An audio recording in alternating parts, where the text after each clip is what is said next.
Nem sempre os nossos relacionamentos interpessoais são saudáveis, produtivos, às vezes mais nos prejudicam do que ajudam, tanto no ambiente familiar, pode ser no trabalho, onde você estuda, onde você convive. Mas, como vivemos em sociedade, precisamos aprender a lidar com isso. E se esse assunto te interessa, fica no vídeo até o final, que eu vou passar 3 formas de você lidar melhor com isso. Ou pelo menos de uma forma que não te prejudique tanto. Esse conceito de relacionamento interpessoal é utilizado pela sociologia, pela psicologia e se remete ao seu relacionamento com as outras pessoas, que podem ser ruins ou bons relacionamentos. Mas o que é bem importante destacar é que o seu relacionamento intrapessoal, ou seja, o seu relacionamento com você mesmo, precisa estar em dia, precisa ser saudável, porque de alguma forma vai refletir nos seus relacionamentos com as demais pessoas. Porque se você se vê com bons olhos, vai ser mais fácil de você lidar com pessoas que você sente que não gostam de você ou que te tratam mal, de uma forma desrespeitosa ou algo assim. Mas agora, se você já se vê de uma forma ruim, a tendência é que isso fique mais pesado para você lidar, por muitas vezes você concordar com o que o outro está falando sobre você. Acaba sendo como uma confirmação do que você já pensa sobre si mesmo. E isso já torna tudo mais pesado. E também a forma como você lida com as suas emoções vai refletir nesses relacionamentos. Porque, por exemplo, se você é provocado por alguém em algum ambiente, mas você se conhece, você consegue lidar com as suas emoções e você sente raiva, você consegue dar um passo atrás e não ser tão reativo, consegue parar, pensar de que forma você vai responder e se vale a pena você responder. Você reconhece a sua raiva ou qualquer outro sentimento que seja e consegue decidir, ganhar um tempo para decidir de que forma você vai reagir àquilo, ou de repente nem vai reagir. Então, olhar para as suas emoções é algo importante aí. Mas voltando aos relacionamentos interpessoais, o nosso primeiro contato social é com a família, é com os nossos cuidadores.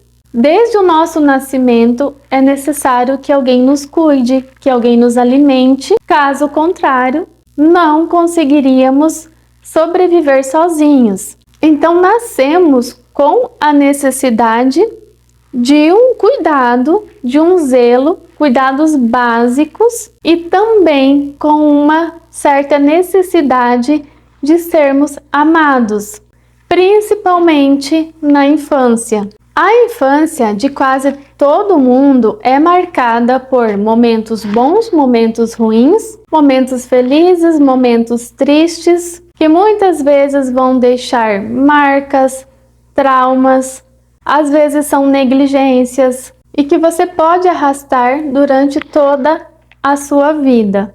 Isso acontece através das relações humanas. Então, podemos concluir que, ao mesmo tempo que a família ou os cuidadores são, de certa forma, uma base para o nosso desenvolvimento, também vai ser motivo de grandes frustrações, muitas vezes uma baixa autoestima e de situações ruins que vão deixando marcas, que vão nos machucando, e essas feridas podem durar uma vida inteira se não forem olhadas, tratadas de alguma forma.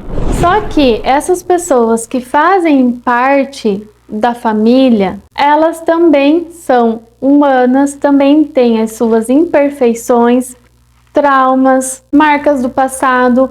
Muitas vezes são adultos feridos e que ferem o outro. Às vezes ferem uma criança que é inocente, que ainda não tem maturidade emocional para lidar com certas coisas. Então, adultos feridos acabam machucando crianças, adolescentes e outras pessoas que fazem parte dessa dinâmica familiar. Infelizmente, às vezes um pai, uma mãe, um tio, uma tia acabam repetindo comportamentos disfuncionais com membros da família, mas que de repente aconteceu com a pessoa em algum momento da sua história. Isso não justifica, só que explica o porquê que muitas pessoas vão repetindo tratamentos de hostilidade, de negligências, e que aí vão só reforçando dores e coisas ruins. Então, nem sempre esse seio familiar, que deveria ser acolhedor, é saudável e muitas vezes é super disfuncional e com muita hostilidade no meio. Às vezes é essa mesma família que vai falar várias coisas disfuncionais para um adolescente, por exemplo, deixando marcas, contribuindo para uma baixa autoestima, fazendo com que a pessoa se sinta insegura, desconfortável. Às vezes o bullying, que é tão comum nas escolas, que é o segundo contato social que a pessoa já começa a ter desde a infância, e que infelizmente é um local que acontece em muitos casos de bullying e deixam marcas, mas nem sempre isso acontece só na escola.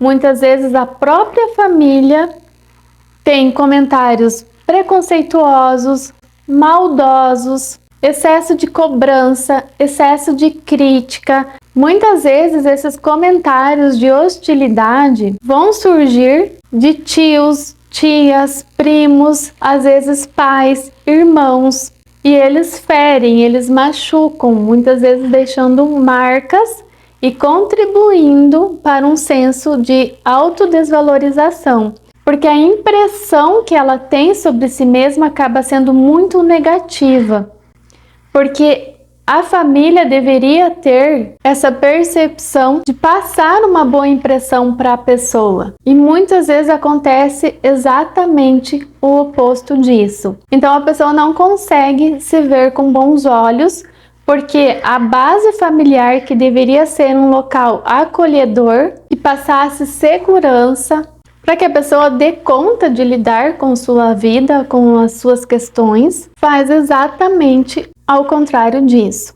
Especialmente na infância, onde a criança não tem maturidade emocional alguma para lidar com as suas emoções consigo mesma, então ela precisa ouvir de fora coisas a seu respeito, e muitas vezes ela só escuta coisas negativas, como se ela nunca fizesse nada certo, principalmente em ambientes muito rígidos. Aí deveria ter um equilíbrio, ao mesmo tempo que se é corrigido, também deve ter um elogio, para equilibrar as coisas e a criança entender o que ela precisa corrigir, mas também entender o seu valor, se sentir amada, se sentir segura, para que ela tenha uma autoestima melhor e tenha coragem de enfrentar os desafios da vida, principalmente na fase adulta. Mas a construção disso vem desde a infância.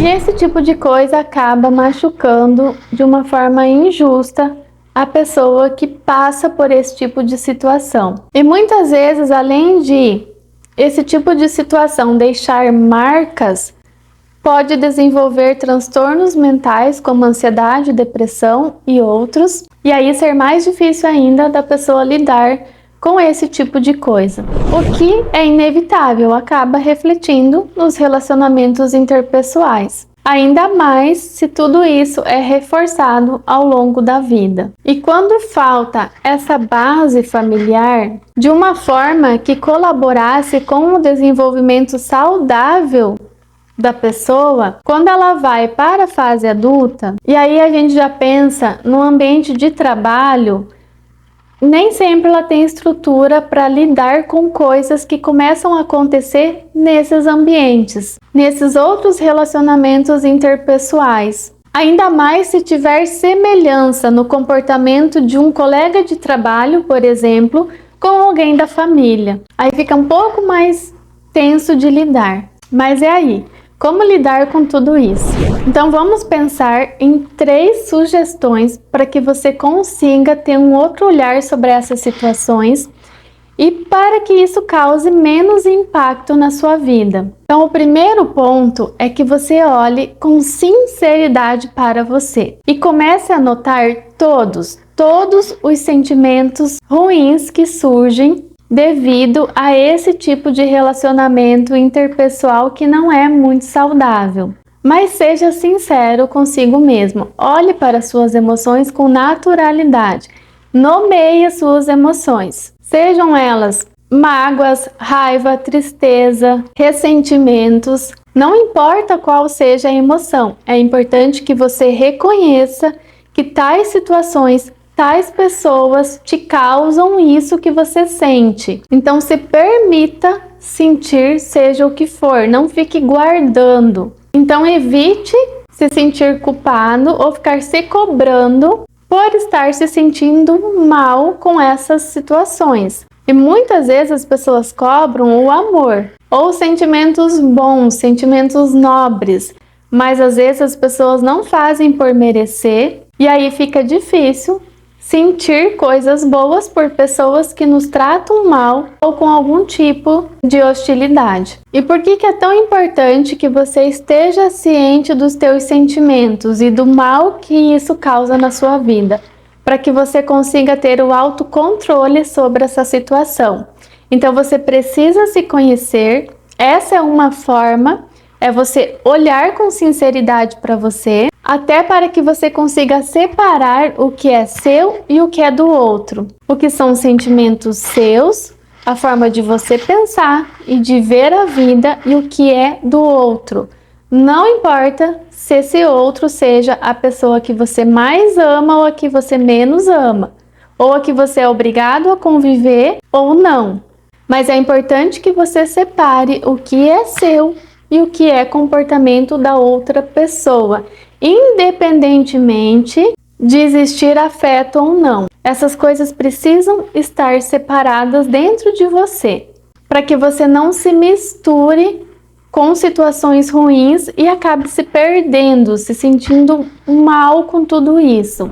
Então, se a pessoa te falou algo que te ofendeu, na hora pare e pense o que aquilo te causou e que aquele é um comportamento da pessoa. Não é um comportamento seu, não é muitas vezes a forma que você lida com os outros. E pode ser que você não concorde com aquilo, mas saiba separar o que vem de fora. Segundo ponto, entenda que você não é obrigado a conviver com pessoas que te fazem mal, que muitas vezes são desrespeitosas ou que ficam criticando o tempo todo, às vezes fofocando, falando de uma forma maldosa a seu respeito e mais te prejudicando do que te ajudando. Se for um ambiente que você, por algum motivo, seja obrigado a conviver, que não seja possível o distanciamento físico, porque não é o fato de você ter a mesma carga genética dessa pessoa que você é obrigado a conviver num ambiente que te faz mal,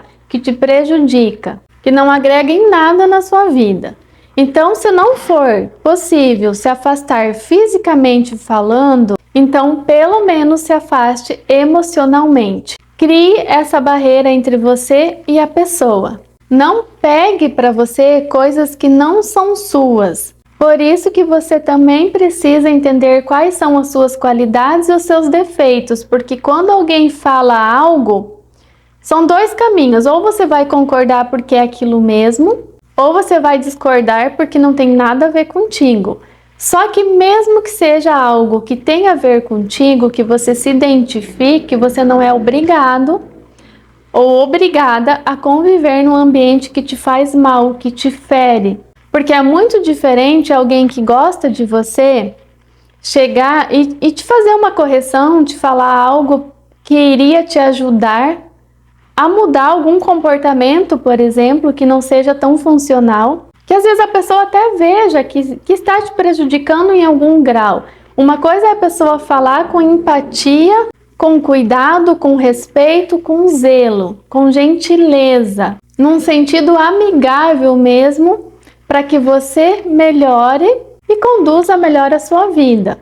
Outra coisa é a pessoa te acusar, te agredir de alguma forma, seja verbalmente ou pior ainda se for fisicamente. Mas de qualquer forma, as ofensas às vezes elas ferem muito mais do que qualquer outro tipo de comportamento de hostilidade. Então a gente não deve permitir que o outro faça esse tipo de coisa com a gente. Principalmente se for uma pessoa que não tem empatia pelos outros, que não cuida da forma como se refere ao outro. Então saiba colocar limites, se for o caso. Não se sinta culpado caso seja necessário diminuir o contato. E terceiro ponto, cuide para não cair em chantagem emocional. Às vezes as pessoas invertem os fatos, colocando a culpa no outro. Pessoas que não têm autorresponsabilidade e começam a sempre culpar o outro, a cobrar demais do outro. Às vezes são pessoas que afetivamente falando não se doam em nenhum momento e começam a cobrar do outro afeto, carinho, atenção, bons modos, e assim começam a te fazer se sentir mal, culpado, pressionado por não dar à pessoa o que ela não dá também. E quando se trata de afeto, é preciso saber dar e receber. Se não for assim, não vai funcionar. Mesmo que sejam pessoas da sua família, pessoas muito próximas. E quando esse tipo de problema acontece no ambiente de trabalho, que é um lugar um pouco mais racional, não envolve tanto afeto como na família, tente ser mais racional possível. Às vezes até levando as coisas com um pouco mais de frieza, porque talvez isso já te ajude a lidar com pessoas que você sente que não gostam de você, ou que você também não concorda com a pessoa, e vice-versa. Tenha o seu objetivo claro sobre o que você faz no seu ambiente de trabalho, confie mais em você e não se deixe levar por comentários disfuncionais, às vezes fofocas, pessoas que tentam puxar o tapete, pessoas que você sente que não são de confiança. Tente se afastar o máximo possível. Às vezes a base vai ser apenas o respeito e já é o suficiente para que você consiga executar o seu trabalho com objetividade, para que isso não te atinja tanto e a parte emocional comece a falar mais alto do que a parte racional, às vezes diminuindo a produtividade ou incomodando num nível que comece a gerar um estresse muito maior, e quando você sai do trabalho, você leva todas essas pessoas junto com você, não sendo possível separar o que é do trabalho e o que é da vida pessoal, porque começa a pesar nos seus sentimentos. Então tente separar o máximo possível essa parte do trabalho. Se for possível ter um diálogo, tenha. Nem sempre isso é possível, porque às vezes as pessoas também não conseguem conversar de uma forma assertiva, às vezes de uma forma adulta. Tem muitas pessoas que têm um comportamento infantil, mesmo sendo adultas, mesmo sendo num ambiente de trabalho, porque não conseguem agir como tal e começam a misturar coisas que nem fazem sentido. Então não deixe que isso te atinja ao ponto de atrapalhar o seu rendimento ou a sua tranquilidade num ambiente organizacional. Seja fiel a você e a sua consciência. Você não precisa concordar com o que as pessoas fazem ou com o que elas falam no ambiente de trabalho só para dar aquela impressão de que você está junto com elas. Se for para essas pessoas falarem mal de você, elas vão falar de qualquer jeito, porque muitas vezes esse é um hábito que as pessoas têm, de falar mal, de fazer fofocas, causar intrigas, tentar derrubar o outro.